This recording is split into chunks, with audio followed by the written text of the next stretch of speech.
down here feeding and trying to find this new calf. So I'm kind of watching this mom. She's acting weird earlier. I don't know if she knows where it's at either. She's probably looking for it. I'll just kind of watch her and see where she goes, and we'll see if we can't find that calf. So I watched that cow come in here in these willows, and I saw the calf stand up kind of further back, and so I got my stuff ready. And sure enough, once again, by the time I got my stuff ready, she'd taken the calf and ran off. So we'll just try to find her again and see if we can't grab that calf. I'm sure you saw it was a red cow, and I've had really good luck with these red cows. They've all been pretty nice and gentle, so I don't think we'll have a problem with her like that cow we did the other day. I still can't get that calf. It's just, yeah, we'll just leave him till we get up there in the corrals and get them separated up there. So that calf was way back in these willows, kind of back in here a ways. So that's kind of what you got to do sometimes, is watch those cows and see where they go, because you'd have a hard time finding these calves sometimes, just because they just get tucked away behind trees or behind willows, and you'd never find them unless you about stepped right on them. So we'll head on over to closer to the feeders and see if we can't catch that cow and the calf.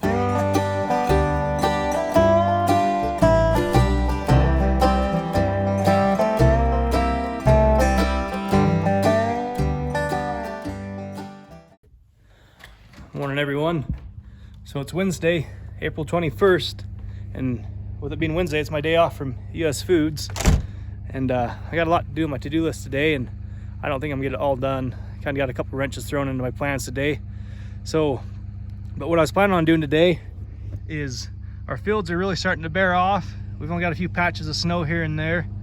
So I wanted to get on that green Deutz Alice tractor and maybe drag these little pasture pieces, these green fields, or the grass fields here, because those will be the first fields that are ready for us to be able to get on. And so I wanted to get going on that. So I spent most of the morning in the house just doing a bunch of paperwork and making phone calls and just trying to do a bunch of record keeping, get caught back up on that. And then I ended up finding a semi-trailer out there in Evanston that I'm looking at buying. So that's what kind of threw a wrench into my plans today. I might have to head out there towards Evanston and go look at that. So I'm just waiting for that guy to call me back and kind of finalize the plans, and we'll head out that way. But until then, I want to get going on these fields and see if we can't get a few rounds done and get going on our spring work. So this will be the first spring work we've done this year, and kind of exciting. It's going to turn into a nice day. I bet we'll be in the mid-50s by the end of the day, and hopefully knock down some more of this snow. So we'll head over to the barnyard and get things unhooked and get them tractors fired up and get going on our day. So I got my redneck dipstick, because our fuel gauge doesn't work on this tractor. So this is what I use to check the fuel on, and looks like we got about half a tank. That'll be enough to get us started at least. It was in the 20s this morning, so this old Deutz Alice tractor didn't really want to start. Took a little bit of convincing, so we got her going though. Piper's ready to go. He's waiting. So I just need to unhook off this flatbed, and we'll head on down and grab our harrows and levelers. So while that tractor's warming up, I'm gonna get this four-wheeler going real fast. I tried to start it the other day and the battery's dead, so I need to take the battery out of the back and get it charging on a battery charger. So I'm gonna push it out of this shed, get it in the light where I can see what I'm doing, and pull that battery out so I can start charging it.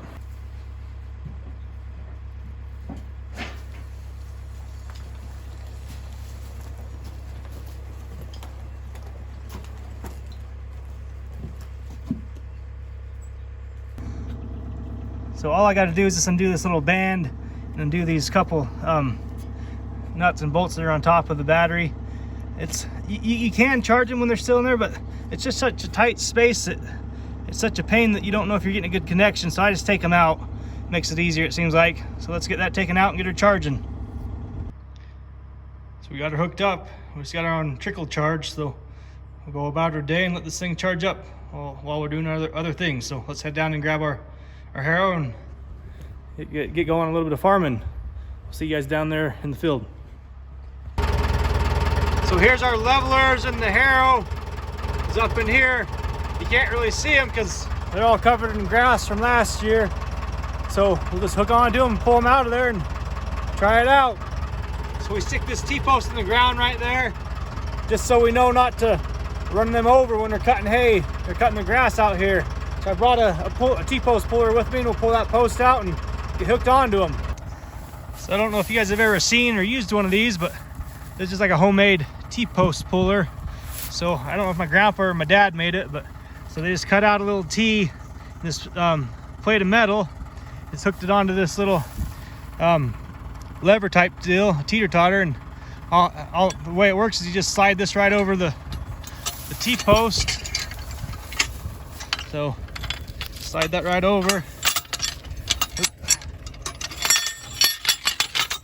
Put her on down there towards the bottom and just pull her on up. Just like that. That comes in really handy.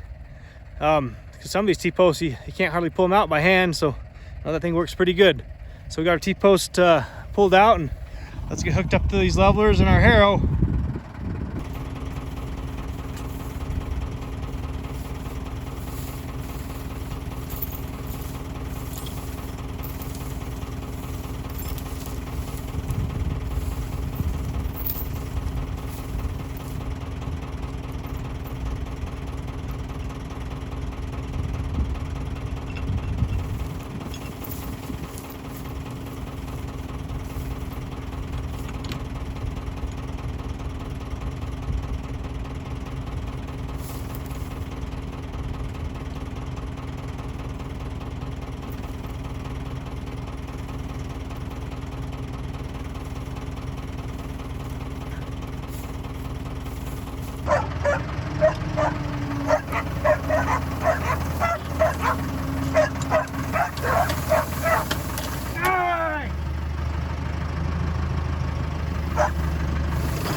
Got her pulled out.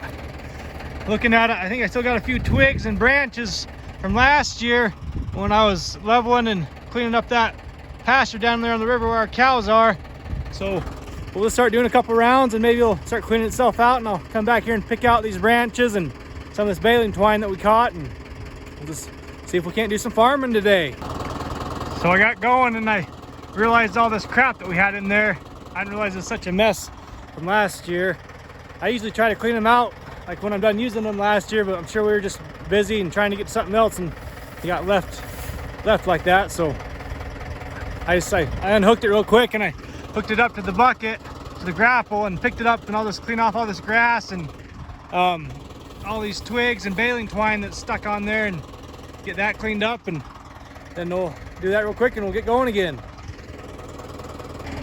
So the way I clean this off, all I do is I just start here at the top and kind of peel that stuff down as I go along, and it seems like it peels off pretty nice, just getting it off these teeth. And I make sure to stay out from right under the bucket, so in case some hydraulics fail, that it doesn't fall on me and crush me. So I just try to stay out of the way in case it does fall, so at least I don't get crushed too bad. So this is what it should look like when we're done. We'll just keep working our way across and clean that all up. That looks a lot better. I can stand to look at it now. So I just piled up all the debris over there in the corner, and I'll come by later and grab it with the four-wheeler or my pickup. So the way these work, for those of you that haven't been around them before, so we call this a chain link harrow or a blanket harrow. I've heard it called a blanket harrow before too. And so all it is just a bunch of chain links and and teeth really, and you just drag it right along the ground, and it kind of scrapes up all this dead grass and all this loose dirt, especially these gopher mounds here. So those chain links will kind of dig up these gopher mounds and spread them out a bit, and then dragging the leveler behind it, it'll help level out the dirt more and just kind of level things out. It just makes your fields nice and smooth, and it helps it to get all that dead dry grass scraped off the top. Kind of the same concept as what you do in your lawn in the spring after winter. You know, you go out there with a rake and scrape off all the dead grass, and that's kind of the same thing we're doing here, just on a bigger scale. So we got that all cleaned off, and we'll let her down and get doing a little bit more farming. See if we can get this piece done and see how far we can get today. Like I said, I'm still waiting on that phone call from that guy to tell him he's over there so I can come look at that trailer. So let's keep going.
So we got this piece all done.